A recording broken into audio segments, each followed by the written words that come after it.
Good morning class 6। बेटा आज हम लेसन नंबर 15 पेज नंबर 109 से यहाँ से आगे का पाठ शुरू करेंगे। आगे जो पाठ में क्या बताया गया है कि गांधी जी बच्चों की भी देखभाल बड़े ही अच्छी तरीके से कर सकते थे। ये भी उनमें एक बड़ा ही अच्छा हुनर था, तो वो बड़े ही अच्छी तरीके से बच्चों की देखभाल करते थे और भी बहुत से काम जो हैं वो उन्होंने किए। उसके बारे में हम आगे पढ़ते हैं। वे माँ की तरह बच्चों की देखभाल कर सकते थे, खिला पिला और बहला सकते थे। एक बार दक्षिण अफ्रीका में जेल से छूटने के बाद घर लौटने पर उन्होंने देखा कि उनके मित्र की पत्नी श्रीमती पॉलक बहुत ही दुबली और कमज़ोर हो गई हैं। उनका बच्चा उनका दूध पीना छोड़ता नहीं था और वह उसका दूध छुड़ाने की कोशिश कर रही थी। बच्चा उन्हें चैन नहीं लेने देता था और रो रो कर उन्हें जगाए रखता था। गांधी जिस दिन लौटे उसी रात से उन्होंने बच्चे की देखभाल का काम अपने हाथों में ले लिया। सारे दिन बड़ी मेहनत करने, सभाओं में भाषण देने के बाद 4 मील पैदल चलकर गांधी कभी कभी रात के 1 बजे घर पहुंचते थे और बच्चे को श्रीमती पॉलक के बिस्तर से उठाकर अपने बिस्तर पर लिटा लेते थे। वह चारपाई के पास एक बर्तन में पानी भरकर रख लेते। तो इस पे क्या बताया है कि गांधी जी जो बच्चों की देखभाल भी बड़ी अच्छी तरह से कर सकते थे। वे माँ की तरह ही जैसे माँ एक बच्चे का ध्यान रखती है, उसी तरह से गांधी जी भी बच्चों की देखभाल बड़ी ही अच्छे से करते थे। वे उनके खाने पीने का भी पूरा ध्यान रखते थे। एक बार क्या होता है कि जब वो दक्षिण अफ्रीका की जेल से छूटते हैं तो फिर वो अपने घर पर वापस आते हैं और क्या देखते हैं कि उनके जो दोस्त की पत्नी है वो बहुत ही कमज़ोर हो गई हैं और उनका बच्चा जो है वो उनका दूध पीना नहीं छोड़ता है। तो इस कोशिश में वो बहुत ही कमज़ोर हो गई हैं, लेकिन इसलिए उन्हें कोई चैन नहीं मिलता है और फिर वो बच्चा उन्हें बहुत ही परेशान करता है। तो गांधी जी जिस दिन घर वापस आते हैं उसी दिन से गांधी जी ने क्या किया कि उस बच्चे की देखभाल का काम जो है वो अपने हाथों में ले लिया। जब कभी भी गांधी जी सारा दिन बाहर रहते या सभाओं में भाषण वगैरह देते या मीलों काफ़ी देर तक पैदल चलते, तब भी कभी कभी जब वो रात को लेट घर पहुंचते थे और फिर वो क्या करते थे कि जब बच्चा अपनी माँ के पास सोया होता था तो वो बच्चे को वहाँ से उठाकर अपने पास अपने बिस्तर पर लिटा लेते थे और फिर वो अपनी चारपाई के पास एक पानी का बर्तन रख लेते थे ताकि आगे पेज नंबर 110 ताकि यदि बच्चे को प्यास लगे तो उसे पिला सके। कि अगर कभी बच्चे को रात को सोते समय कभी प्यास लगे तो वो उसको पानी पिलाएं, इसलिए वो चारपाई के पास एक बर्तन रख लेते थे पानी का। लेकिन इसकी ज़रूरत ही नहीं पड़ती थी। बच्चा कभी नहीं रोता और उनकी चारपाई पर रात में आराम से सोया रहता था। एक पखवाड़े तक माँ से अलग सुलाने के बाद बच्चे ने माँ का दूध पीना छोड़ दिया। तो जब भी बच्चे को प्यास लगती तो वो रात को उन्हें पानी पिलाने के लिए अपनी चारपाई के पास एक बर्तन रखते थे और उसमें पानी रखते थे, लेकिन उन्हें कभी भी इसकी ज़रूरत नहीं पड़ती थी। जो बच्चा श्रीमती पॉलक का जो बच्चा था वो बड़े ही आराम से गांधी जी की चारपाई पर सोया रहता था और इस तरह से कुछ समय माँ से अलग सुलाने के बाद बच्चे ने माँ का दूध पीना छोड़ दिया। गांधी जी अपने से बड़ों का बड़ा आदर करते थे।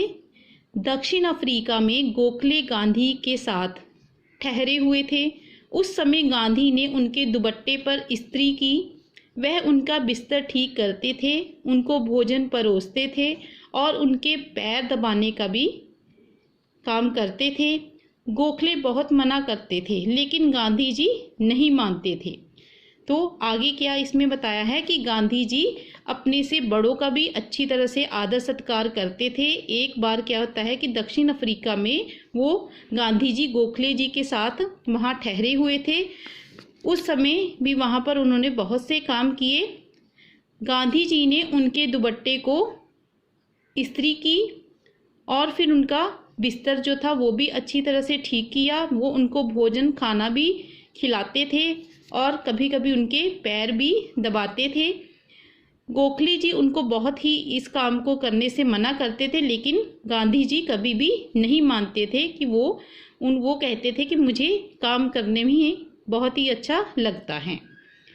आगे, महात्मा कहलाने से बहुत पहले एक बार दक्षिण अफ्रीका से भारत आने पर गांधी जी कांग्रेस के अधिवेशन में गए। वहाँ उन्होंने बर्तन साफ किए और बाद में उन्होंने एक बड़े कांग्रेसी नेता से पूछा, मैं आपकी क्या सेवा कर सकता हूँ। नेता ने कहा, मेरे पास बहुत से पत्र इकट्ठे हो गए हैं जिनका जवाब देना है। मेरे पास कोई कारकुन नहीं है। कारकुन मतलब काम करने वाला इंसान, जिसे यह काम दूं। क्या तुम यह काम करने को तैयार हो? गांधी जी ने कहा, ज़रूर। मैं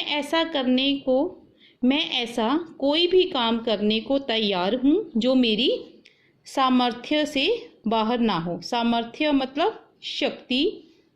यह काम उन्होंने थोड़े ही समय में समाप्त कर डाला और इसके बाद उन्होंने उन नेता की कमीज़ के बटन आदि लगाने और उनकी अन्य सेवा का काम खुशी से किया। तो आगे क्या बताया है कि गांधी जी कोई भी काम को करने के लिए कभी भी घबराते नहीं थे। एक बार क्या होता है कि गांधी जी दक्षिण अफ्रीका में जब वो कांग्रेस के अधिवेशन में थे तो उन्होंने वहाँ पर एक कांग्रेसी नेता ने उनसे पूछा कि मैं आपकी क्या सेवा कर सकता हूँ। तो नेताजी ने आगे से कहा कि मेरे पास बहुत से पत्र इकट्ठे हो गए हैं जिनका जवाब अभी देना है। तो गांधी जी से नेता ने पूछा कि क्या मेरे पास कोई भी इस काम को करने के लिए आदमी नहीं है, तो क्या तुम इस काम को कर सकती हो? तो गांधी जी ने कहा कि हाँ, मैं इस काम को ज़रूर अच्छी तरह से कर सकता हूँ।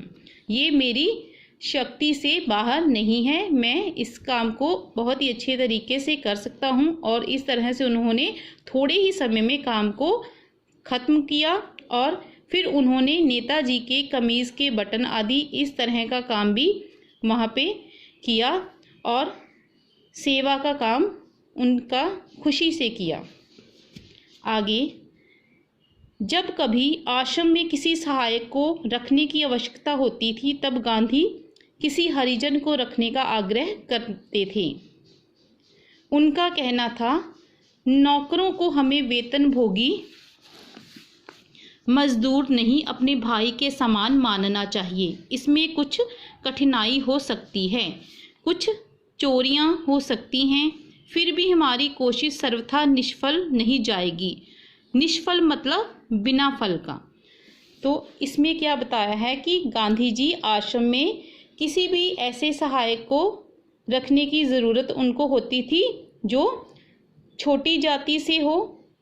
उनका ये मानना था कि हमें नौकरों को कभी भी मजदूर नहीं समझना चाहिए, उन्हें अपने भाई के समान ही समझना चाहिए, भाई बहन की तरह ही उन्हें समझना चाहिए। तो बेटा आज हमने यहाँ तक पाठ को किया है। आगे का पाठ हम अगली वीडियो में करेंगे। Thank you.